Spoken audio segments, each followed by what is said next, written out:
A ver,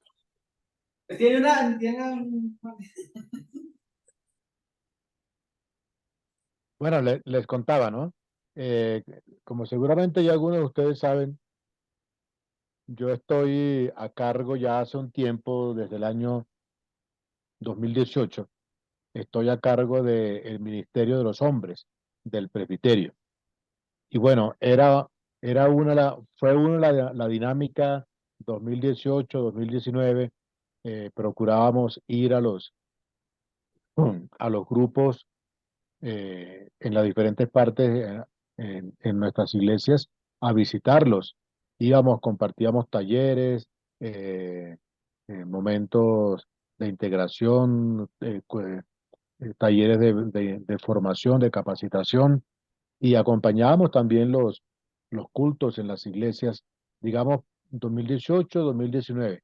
Ya vino el 2020 y 2020, 2021 nos cambió pues bastante la dinámica. Tuvimos que aprender a compartir temas así de manera virtual a través de las plataformas, bueno, que también ha sido una experiencia y un aprendizaje bonito, ¿cierto? Para el tema del manejo del Internet y todo. Ustedes dirán, bueno, pero si el reverendo Pablo está aquí en Bogotá, ¿por qué tuvimos que hacer este encuentro virtual? Bueno, el tema era que cuando con el pastor Henry organizábamos este encuentro, esta reunión hoy, bueno, coincide con que exactamente hace 8 días me sometieron a una cirugía. Entonces estoy todavía en recuperación, y se supone que debo estar pues en reposo, ¿no? Y de hecho estoy en reposo por el tema de la cirugía. Pero bueno, no me impide compartir con ustedes este espacio. Lo ideal, como les digo, hubiera sido estar allá de manera presencial, pero entiendo que va a haber una segunda oportunidad para compartir con toda la iglesia a finales del mes de noviembre. claro Creo, que sí. creo No, que es y tiene que regresar otro día, oye, pastor, a predicar o algo así. por supuesto, Pastor Henry, estamos a la orden. Listo, Bueno, yo me conocí hace muchísimos años. Yo no sé si el reverendo Argel se acuerda, pero hace muchos años yo conocí al reverendo Argel, eh, creo que en Barranquilla, tal vez, en fin, en alguna de esas tantas reuniones nos conocimos con el reverendo Argel. Y bueno, y aquí estamos en Bogotá, como le digo, dirigiendo todos los proyectos educativos, teológicos del presbiterio. Yo soy educador, además de ser ministro de la iglesia, soy educador y pues tengo formación como educador, eh, y por supuesto soy teólogo y filósofo también por formación. Pero yo digo esto no para, ¿cómo será? No para enarbolar una bandera, sino más bien para que sepan quién les está hablando, de dónde apareció este señor ahí sin pelo que les está hablando, ¿no? Entonces, eh, claro que veo que no soy el único, así que esa es mi consuelo. Bueno, yo quisiera pues que comenzáramos. Recuérdenme, Pastor Henry, aparte de usted y el reverendo Argel, ¿quién más está con nosotros? aquí está, bueno, habla duro. Pastor, buenas noches. Luisa Ponte, mucho gusto. Sí, creo que nos conocimos la otra vez en la reunión. Sí, sí, señor. Bueno, hermano Luis, bienvenido. Por allá Bueno, al fondo. Pastor, Javier Ramos también, anciano de la iglesia y a cargo del Ministerio de Caballeros aquí de la iglesia. Ah, qué bien, Javier, qué A bueno. ver, dime, lo voy a poner aquí que te siente aquí a donde No, tranquilo, pastor, eso es suyo. Es el encargado de los caballeros. Javier, Hoy está cedido. Levante la mano, Javier, para ver quién es, cuál de diga Javier nosotros. que le levante la mano. Desde la mente brillante. Nos parecemos. ¿Quién es Javier? Que levante la mano, Javier. ¿Sí lo ve? El que está levantando la mano es Javier. Ese, el que está tocando la cabeza. ¿Y quién es Luis? Yo. Ah, Luis. ¿Y el otro hermano es? ¿Cuánto conectado? Está el reverendo. Es que no llega, que ahorita se conectan. Están llegando a la casa y se conectan tres más. Bueno, el que está al fondo, ¿quién es? Ahí está el reverendo y el pastor. Así Venga, es, yo les voy a... el pastor está por dos Ah, cámaras. ok, ya lo vi, ya, perfecto, Listo, listo. perfecto. Muy bien, bueno, bien, pues empecemos, bueno, ya comenzamos, continuemos. Javier, pedirle a Javier que nos dirija en una oración para dar inicio a una reflexión que preparé para ustedes. Señor y Padre Celestial, gracias te damos, bendito Rey, porque en tu inmensa misericordia, Señor, nos permites una porción de tus hijos, podernos reunir esta noche, Señor, como caballeros, miembros de tu iglesia, Señor, como sacerdotes de nuestros hogares, para alabarte, glorificarte y exaltar tu nombre, Señor. Gracias te damos en esta noche por el portador de la palabra, tu siervo, Señor, a quien tú has escogido esta noche para traernos ese mensaje que tú tienes para tus hijos, Señor. Te pedimos que ese mensaje llegue a nuestros corazones, recalque nuestra mente y lo podamos poner en práctica, Señor. También te pedimos por cada uno de los hermanos que aún no se han conectado, Señor, para que se puedan conectar prontamente y así poder disfrutar de esta charla que tú tienes en esta noche para cada uno de nosotros, Señor. Gracias te damos por cada uno de tus siervos, Señor, de tus ministros que tienes en esta noche, Señor, aquí reunidos. Y te pedimos, Señor, que hagas tu voluntad en cada una de nuestras vidas. En nombre de tu Hijo, Señor Jesucristo, te damos gracias. Amén. Amén, muchas gracias. Permíteme, Henry, por favor, la posibilidad de compartir pantalla. Adelante. Ah, ok.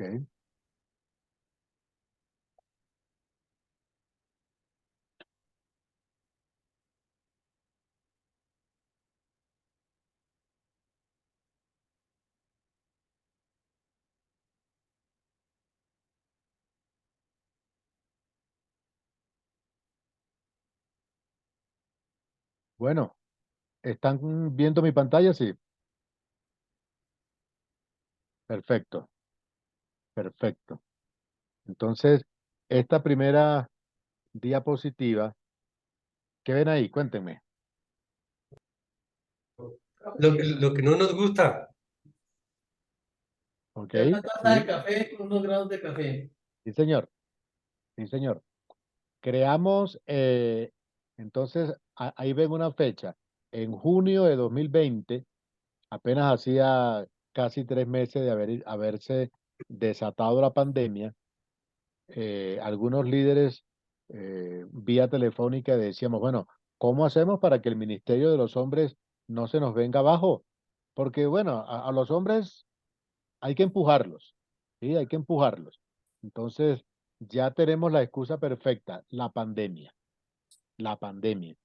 que no puedo salir, que no me dejan salir de mi casa, que el tapaboca, que no podemos viajar, en fin.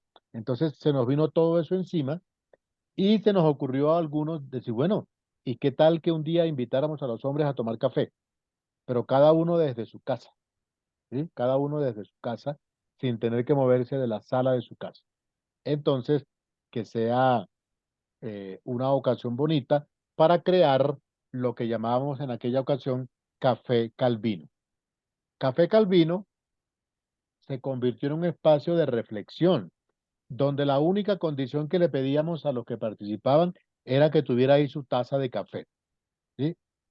Entonces dijimos, bueno, mientras vamos pensando y vamos leyendo la Biblia y compartiendo y aprendiendo diferentes cosas, nos vamos tomando un cafecito.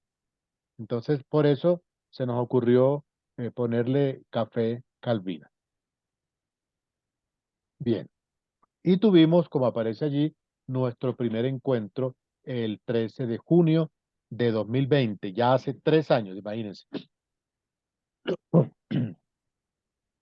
Entonces, yo me puse a preparar algún, como una especie de prontuario y de estudio más o menos profundo de lo que es el Apocalipsis. La idea era que pudiéramos, en los diferentes café Calvinos que tuviéramos, tener varios momentos o varios temas de reflexión. Ese primer tema fue un estudio que elaboré sobre el último libro de la Biblia, del Apocalipsis.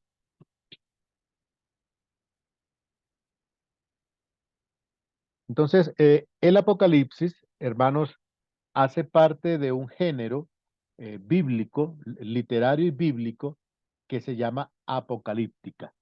Ahí está la apocalíptica, ¿cierto? Es decir, usted, el único libro en la Biblia que va a encontrar con el nombre de Apocalipsis es el Apocalipsis, el que es el último libro del Nuevo Testamento, ¿no? Allá, y así como vemos que el primer libro de nuestra Biblia es Génesis, el último es el Apocalipsis. Pero como le digo, ese libro hace parte de un género, de un estilo literario de escribir, literario y teológico de escribir, que se va a llamar Apocalipsis. Compartía con los hermanos entonces por allá en el 2020 y les decía, bueno, el objetivo eh, de este estudio es acercarnos sin miedo y sin telarañas. Ojo con ese término. Si usted está tomando nota, escríbalo allí. Telarañas. Vamos a tratar de quitar las telarañas que algunos le han puesto al libro del Apocalipsis, ¿cierto? Decimos, el objetivo es acercarnos con curiosidad, humildad y fe, y fe a la belleza de un género literario como la apocalíptica y su influencia en la construcción del Apocalipsis, no de la, sino del Apocalipsis como evangelio de la esperanza. Los estudiosos, los analistas, las personas, digamos, expertas en la materia, tomando en cuenta el contenido del libro del Apocalipsis, lo han dado por llamarlo, el evangelio de la esperanza. Uno diría, pero venga, pero ¿cómo así? Si en mi Biblia solamente aparecen 4 evangelios. Bueno, les cuento que parece que son 6. Los 4 que conocemos, ¿verdad? Los 3 eh, sinópticos, Mateo, Marcos y Lucas, el Evangelio de Juan, el Evangelio del Espíritu Santo, que sabemos que es el libro de los Hechos, porque el libro de los Hechos habla de el surgimiento de la iglesia primitiva y de la acción del Espíritu Santo en la vida de esa iglesia primitiva. Y está el Apocalipsis, que como les digo, lo conocemos con el nombre de el Evangelio de la Esperanza. Ahí pues les contaba a ellos un poco la metodología y aclarar algunos conceptos básicos, fundamentales. Entonces, el término apocalíptica o apocalipsis viene del griego apocalípticos, que significa revelador, ¿sí? Del verbo revelar o apoliptikein, revelar o descubrir. Descubrir, incluso para nosotros hoy, es sacar a la luz lo que está en la oscuridad, lo que está oculto. Y la apocalíptica, como recuerda que digo que es un género literario, decimos que es un movimiento literario, sociopolítico y teológico que surgió por allá en el siglo segundo, perdón, que surgió en el judaísmo del siglo segundo. Eso es antes de Cristo, ¿no? Estamos hablando por ahí de el siglo segundo, actualmente, antes de Cristo. Y en la apocalíptica y en todo el apocalipsis, cuando hablo de la apocalíptica, hablo del movimiento, ¿no? En general. Y cuando hablo del apocalipsis, hablo del libro que nosotros tenemos en nuestras Biblias. Entonces, tanto en la apocalíptica como en el apocalipsis hay un universo simbólico, ¿sí? A través del cual se explica una, una interpretación de la realidad, en este caso de la realidad espiritual, bíblica, en los tiempos de Jesús.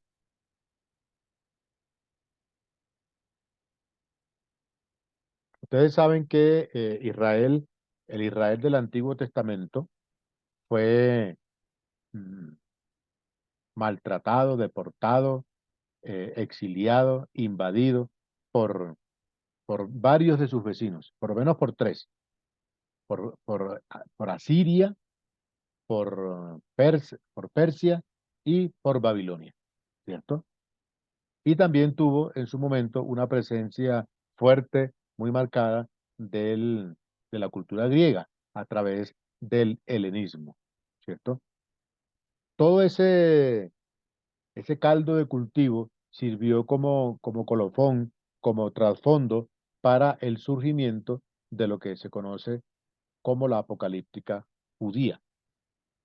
La apocalíptica judía, en últimas, era como un grito de protesta, una rebelión, en definitiva. Les pregunto, bueno, y por favor, no se me queden callados porque creo que estoy hablando solo, que se me durmieron. Si tienen alguna pregunta, algún comentario, por favor, me interrumpen para que sea más dialogado el tema. No, aquí estamos atentos, estamos desaprendiendo. Exacto, muy bien. Les contaba entonces, el, en el Antiguo Testamento, por allá en el siglo tercero y siglo segundo, el, la apocalíptica tuvo su máxima expresión, imagínense, con el surgimiento de una familia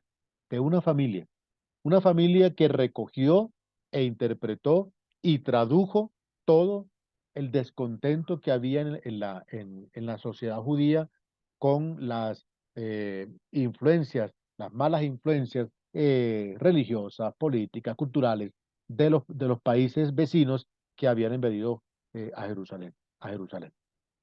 Esa familia eran los macabeos. ¿Han escuchado ustedes los macabeos? Sí, señor. Por ejemplo, Judas Macabeo, Simón Macabeo, y así hubo varios de ellos. Creo que hubo como 7, 8 generaciones, que más adelante los vamos a mirar. Bueno, les cuento, esta reflexión o este compartir es larguísimo. Si ustedes ven ahí en el monitor, hay 50 diapositivas. Tranquilos, no se asusten que hoy no vamos a ver las 50. Eso, la idea es dejarlo ahí en punta y si a ustedes les gusta el tema, le dirán al pastor, volvamos y sigamos. Si no les gusta, le dirán, ¿sabe qué? Dejemos así, no volvamos a invitar a ese señor. ¿Ok? El templo. ¿De qué templo estamos hablando? Oiga, ¿Alguien habla allí que no escucho? sí. De Salomón. Bueno, fue en su momento una primera controversia en el pueblo de Israel. Templo. ¿Para qué templo? ¿Se acuerdan? Por allá en Ezequiel había esa discusión. Dios necesita que los hombres le construyamos un templo, ¿cierto? Entonces, el rey Salomón, motivado, algunos dicen por su gran sabiduría, otros dicen no, por su gran ambición. Entonces, esa es otra discusión en la cual no vamos a entrar porque no la vamos a resolver hoy, ¿cierto? El caso es que Salomón construyó el primer templo, el templo en Jerusalén. La pregunta es, ¿por qué en Jerusalén? ¿Por qué la construyó en Jerusalén? ¿Mm? Israel estaba dividido en dos grandes territorios, ¿cierto? Llamémoslo así. Era el territorio que quedaba en el norte, Israel del norte, se conoce como Israel del norte, cuya capital era Samaria, ¿cierto? Y el territorio que estaba abajo en el sur, Israel del sur, cuya capital era Jerusalén. Tanto Saúl como el rey David habían reinado, no en toda Israel, ojo con eso, hay que tenerlo claro. Ni Saúl ni David con toda su grandeza reinaron en toda Israel. No, estos dos primeros reyes reinaron en el sur, abajo, en Jerusalén. Es decir, esa región se llamaba Judá, ¿no? Judá, ahí la tribu de Judá, ¿se acuerdan? Y la capital de la tribu de Judá era Jerusalén. Y la capital arriba, en el norte de Israel, era Samaria. Bueno, no es en vano esa inquina, esa disputa que siempre mantuvieron los judíos contra los samaritanos. Incluso en épocas de Jesús se deja ver esa enemistad, ¿no? Que siendo israelitas, uno del norte y otro del sur, dice el Nuevo Testamento, ni siquiera se hablaban, no se hablaban, ¿ok? Entonces, pero más cuando Salomón decide construir un templo, donde dice, según los judíos, que donde se adoraba a Dios en verdad era en el templo de Jerusalén, ¿cierto? Ahí era donde había que adorar. Y de hecho todos los judíos, incluso todavía hoy, tienen en algún momento que visitar el templo de Jerusalén, ir y ofrecer sacrificio al templo. Y se acuerdan el episodio aquel en el que Jesús entra y encuentra que el templo lo habían convertido en un mercado, ¿sí? En un mercado de las pulgas, diríamos hoy, acá nosotros, donde hacían de todo, vendían, cambiaban monedas, hacían negocios con los animalitos, con las palomas, con los corderos, con las ovejitas, en fin, se había convertido eso en un negocio. Entonces la intención del evangelista al contarnos que Jesús hizo eso es porque nos está diciendo que Jesús quiere inaugurar, iniciar una nueva manera de amar, de adorar a Dios, que no tenga nada que ver con el templo, porque el templo lo que representa es una perversión de la fe judía. Bueno, eso pasó, digamos, en el Nuevo Testamento, pero en el Antiguo Testamento ya Salomón había creado el templo, construyó el templo. Y entonces el templo llegó a convertirse en, ¿cómo diríamos?, en un estandarte, en una clave, mejor dicho, irrefutable de la fe mosaica, de la fe judía, ¿cierto? Entonces, cuando uno habla y se pregunta cuáles son las pruebas irrefutables de la fe judía, bueno, las tablas de la ley, con la persona pues de Moisés, el templo, luego en el Antiguo Testamento surgió el arca de la alianza, ¿se acuerdan? El arca de la alianza. Fundamentalmente en el Antiguo Testamento, esos tres.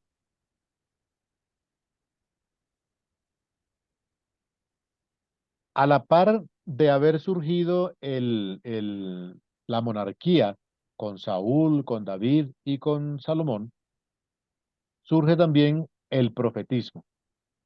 Nosotros en nuestras Biblias tenemos una división que no es original, no es bíblica. Esa la hicieron seguramente los estudiosos de las sociedades bíblicas hace muchos años. Y es que dividieron a los profetas en profetas mayores y en profetas menores. Pero es cierto que cuando uno abre la Biblia, en ninguna parte Ezequiel dice, yo soy un profeta mayor, o Isaías, o quién más, o Jeremías. No, no, no. Esa división es muy posterior, es muy reciente, ¿verdad? Los profetas eh, mayores, que nosotros podemos recitarlos incluso, y los profetas menores, ¿de acuerdo? El tema es que tanto profetas mayores o menores tenían una tarea. La tarea era depurar la fe del pueblo de Dios. Que el pueblo de Dios volviera a la obediencia a los sacramentos y a los mandamientos de Yahvé. Esa era en el Antiguo Testamento la tarea de los profetas. Entonces, el profeta no era aquel que adivinaba el futuro, como pasa hoy, por ejemplo. Hoy uno se da cuenta que, qué sé yo, cuando va a haber una elección, aquí en Colombia pasa eso, ¿no? Cuando va a haber una elección, aparece un profeta o una profeta que dice que va a ganar fulano de tal. Lo interesante es que ese profeta nunca se aparta de lo que dicen las encuestas. Usualmente ese profeta está al lado del resultado de las principales encuestas. Curioso ese dato, ¿no? Entonces, es decir, la tarea de un profeta en el Antiguo Testamento no era adivinar, no era decirle a alguien, vea, yo soñé que usted tiene que casarse con fulanita de tal, como ha pasado en casos recientes en las iglesias nuestras. Bueno, de pronto no tanto las presbiterianas ortodoxas, sino más otras iglesias de otro corte y de otra tendencia religiosa. ¿Ok? Entonces, se usa el profetismo para asuntos domésticos, ¿no?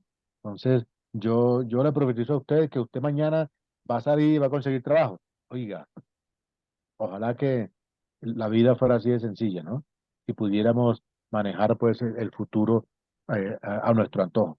Bueno, eh, esa no era la tarea de un profeta en el Antiguo Testamento. Por ejemplo, el profeta Isaías, que era amigo de los reyes, que algunos dicen que podía vivir en la corte del rey, eso no le impedía hablar en contra del rey, porque él tenía claro que él debía ser voz de Dios en medio de cualquier situación, ¿verdad? Entonces, ahí está.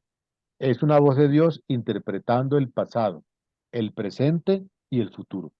¿Mm? Bien. Eh, el profetismo habla, digamos que las otras naciones no son un tema central para los profetas, para el profetismo. Lo son en cuanto su relación con Israel, ¿cierto? Por ejemplo, le dice Isaías y Jeremías, le dice esperen, nos acordamos, a los reyes de Babilonia, que ustedes están gobernando Israel no porque ustedes sean poderosos y ustedes hayan hecho las cosas bien, no, están socavando y están subyugando a mi pueblo, a Israel, porque así ha sido la voluntad de Dios. Eso es lo que el profeta interpreta, ¿no? Y se lo hace saber tanto a Israel como en este caso a Babilonia.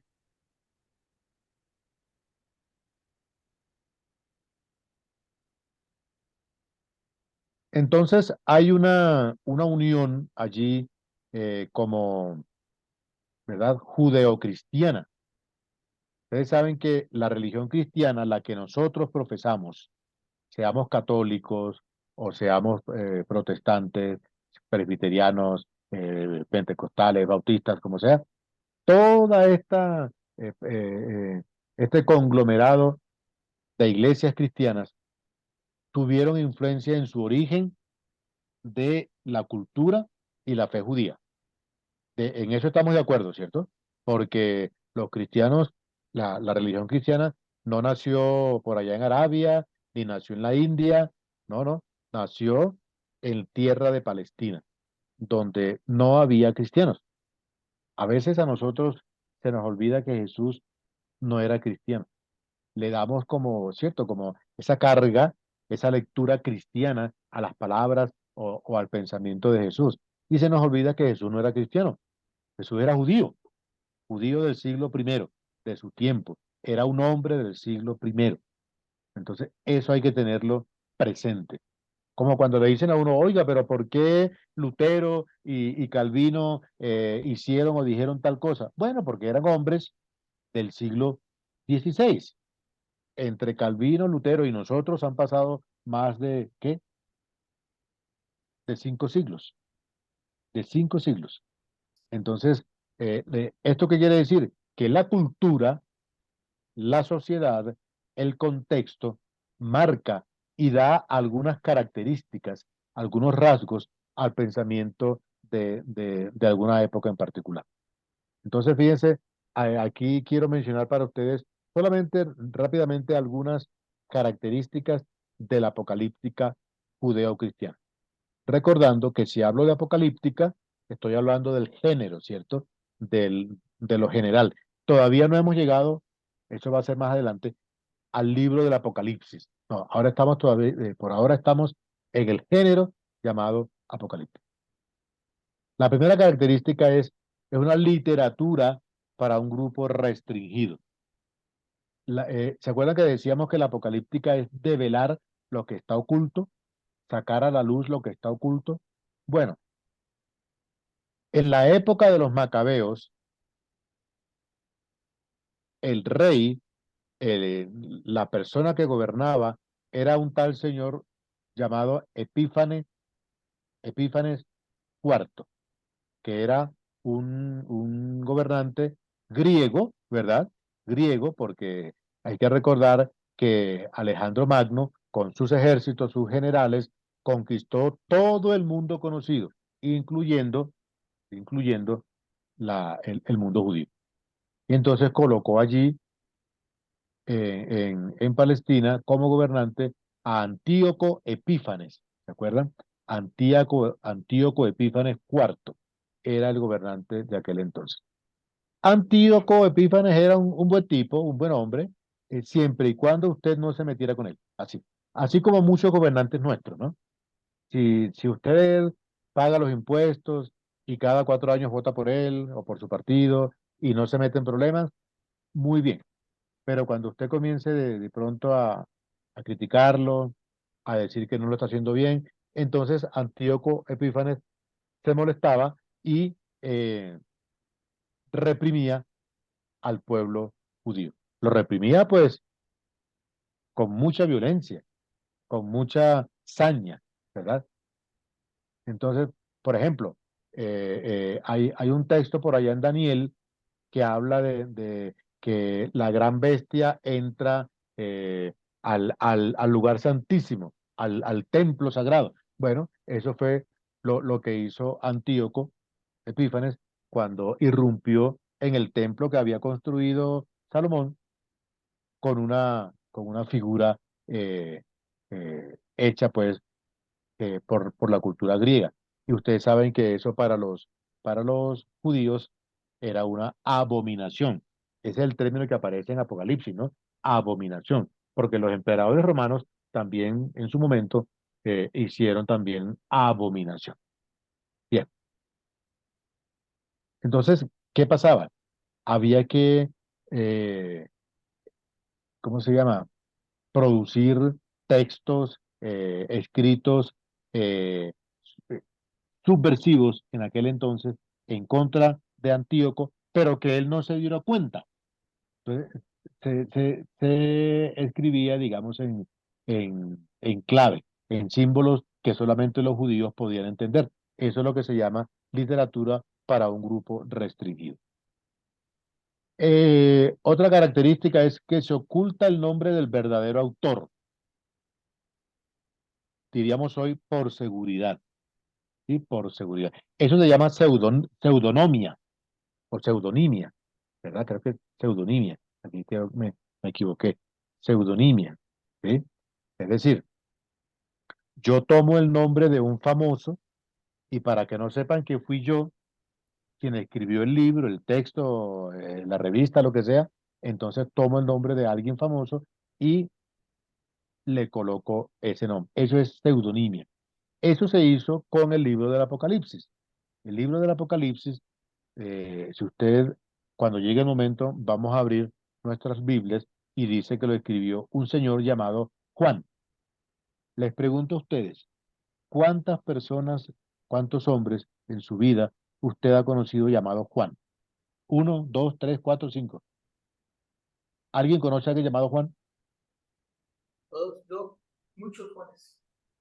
Hay Pues mucho Juan, ¿cierto? Mucho Juan, mucho Luis. Por aquí hay un Luis. Claro, un amigo Eh, más. Henry no hay tanto porque Henry es un nombre que no es español, Es como... ¿cierto? es Es estadounidense. más boyaco que... Henry es un nombre más bien anglosajón, ¿cierto? Sí.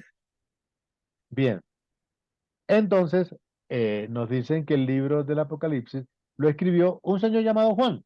Y algunos eh, metieron en la tradición que ese Juan era Juan el apóstol. Oiga, imposible. Físicamente imposible. Porque Juan el apóstol Juan, que nosotros conocemos, cuyo evangelio leemos, vivió, diga usted, 90 años antes de que se escribiera el Apocalipsis. ¿Ok? Entonces, les menciono esto simplemente para contarles un ejemplo de lo que estamos llamando pseudonimia. ¿De acuerdo? Bien, el autor es un visionario. Otra característica, el autor es un visionario. La, la intención de los apocalípticos es ser visionario. ¿Qué es visionario? Es cuando uno tiene una visión, ¿cierto? Una visión. Lo que pasa es que la visión, la mejor visión que uno puede tener es cuando está despierto, no cuando está dormido, ni cuando está muerto. Aquella gente que seguramente ustedes lo han escuchado, que se murió y por allá lo revivieron y vienen contando que vieron por allá una luz al final del túnel, ¿sí? Esa es una visión. Bueno, sí, seguramente es una visión, pero el ser visionario es distinto. El ser visionario es imaginarme y trabajar por futuros mejores, por un mejor futuro. Lo que la apocalíptica quería hacer era liberarse de la tiranía de Antíoco y que en vez de que gobernara Antíoco, gobernara un siervo de Dios. Eso aparece de una manera muy bonita, lo escribe eh, Isaías cuando habla, ¿cierto?, de, de un niño que se va a convertir en rey, que va a gobernar y cuyo reinado nunca va a tener fin. ¿Se acuerdan de ese texto bíblico en Isaías? Nunca va a tener fin. Bueno, esa es una visión. ¿Mm? Otra característica es las visiones se expresan a través de un lenguaje específico, discursos o diálogos, ¿cierto? Interviene un ángel. En el Apocalipsis siempre mencionan la palabra ángel, ¿cierto? Aquí te las escribo. En, en hebreo, la palabra ángel es melek, Ángelos es en ¿cierto? Un, Melec. un melek, un ángel. Nosotros que hemos nacido y criado y estamos de alguna manera, queramos o no, influenciados por una cultura católica, tenemos la idea de que el ángel es un señor o señora muy bonitos, blancos, con cabellos rubios, de ojos azules y dos alitas atrás y una aureolita, una aureola. Esa es la imagen que tenemos de un ángel.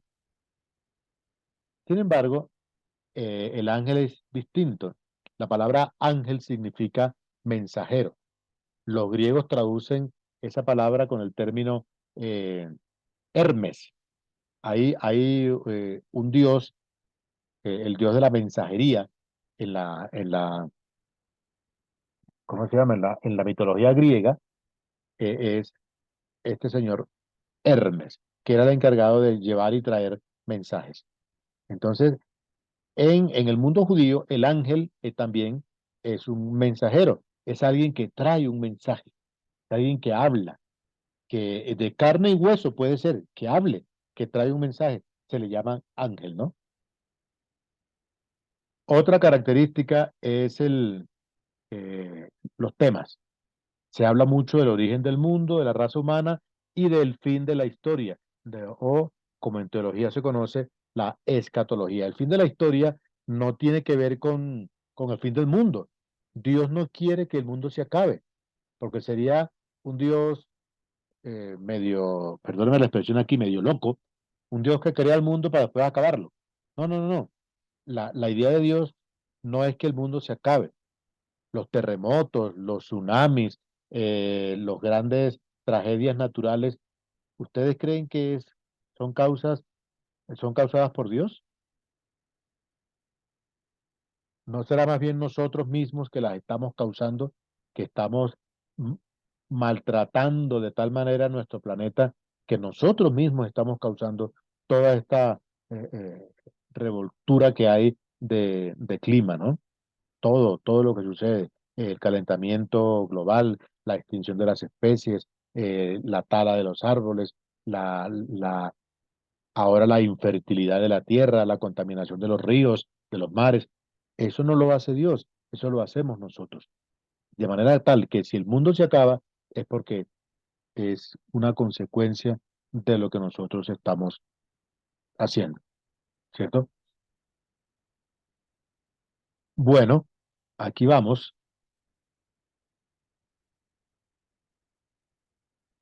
Más características.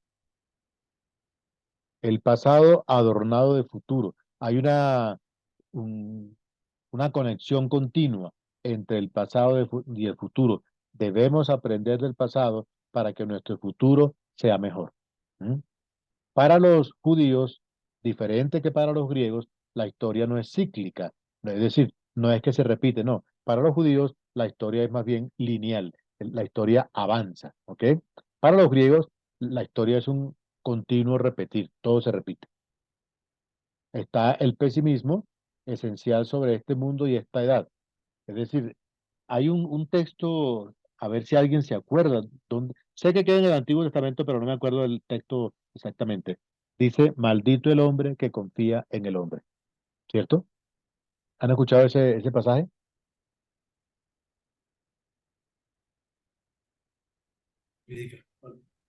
En Jeremías dice el reverendo. En Jeremías. Sí. Ajá, imagínense, ahí está, Jeremías. Jeremías no era digamos, todo su texto, todos los capítulos de Jeremías no son esencialmente apocalípticos, pero hay pedazos, hay apartados de Jeremías que los estudiosos dicen que son considerados apocalípticos. Entonces, el pesimismo en ese sentido, ¿no? De creer que porque esté tal rey o tal presidente o tal sistema político, entonces ahora sí estamos en el cielo. No, en ese sentido se instaura, digamos, el pesimismo.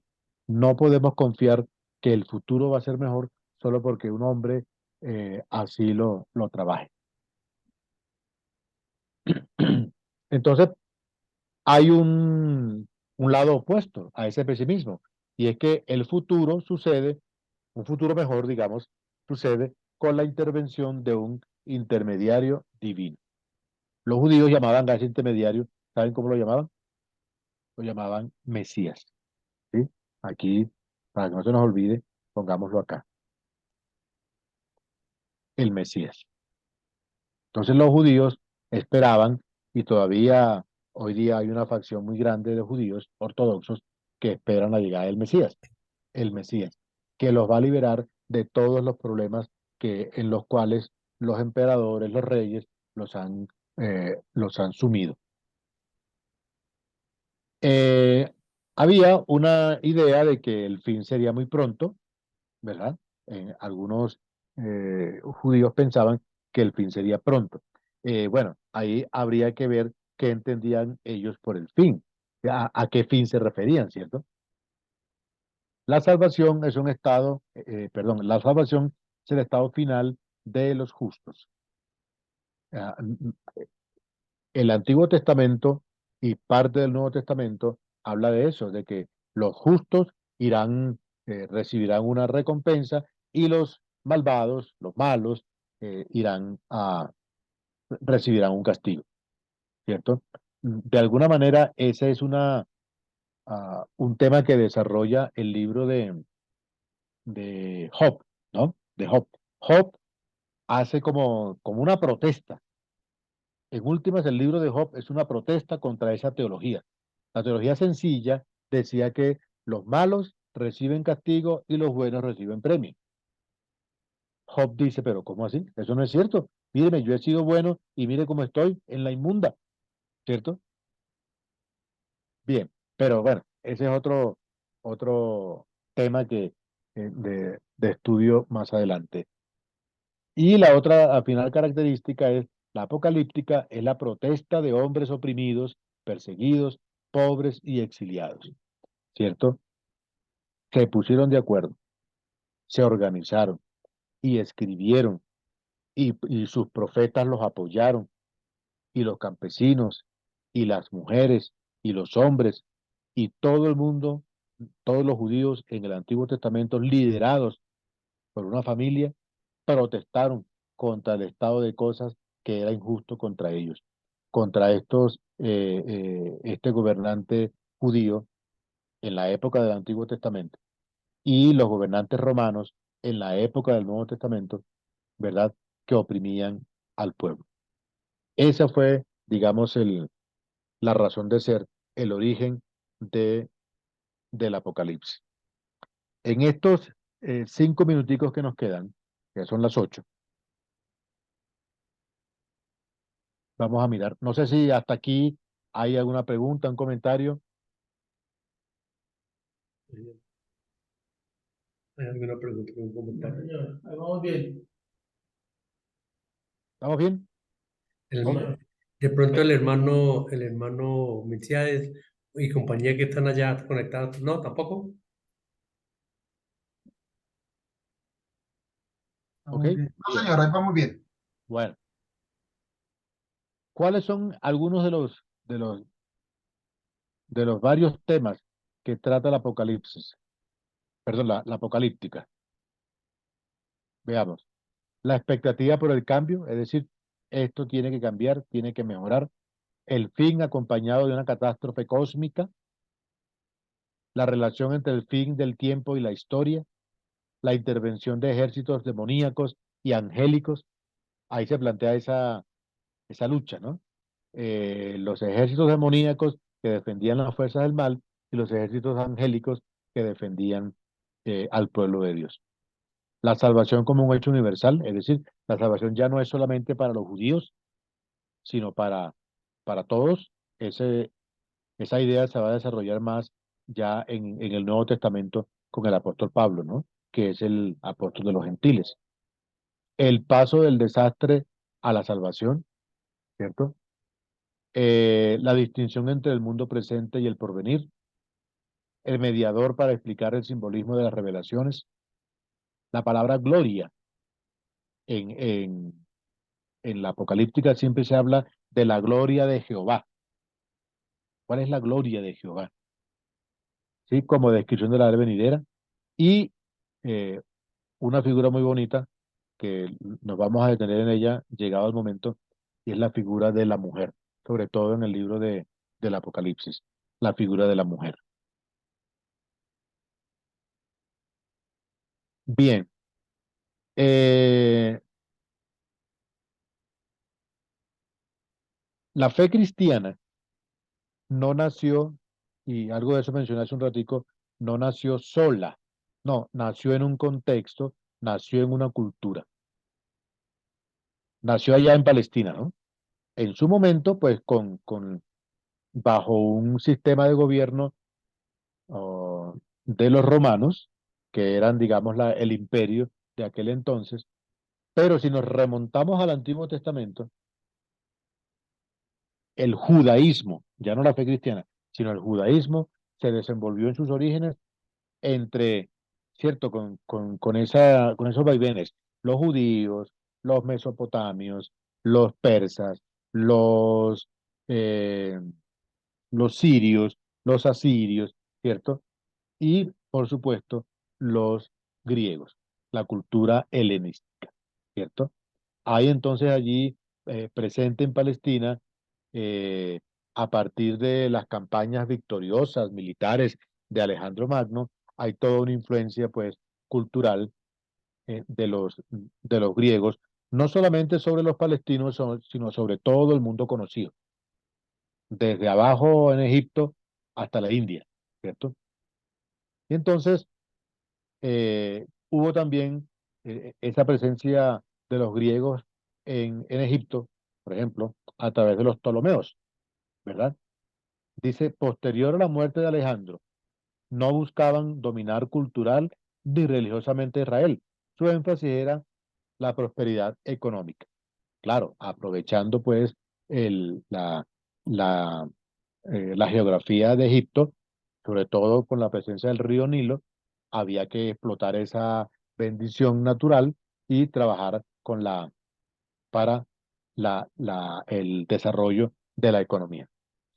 Había tensión entre el judaísmo y el helenismo. Esta se originó, ¿cierto?, cuando los griegos pasaron la barrera de lo socioeconómico, afectando el ámbito religioso. Ya les mencionaba esto. Los griegos no eran tan violentos como lo fueron después los romanos.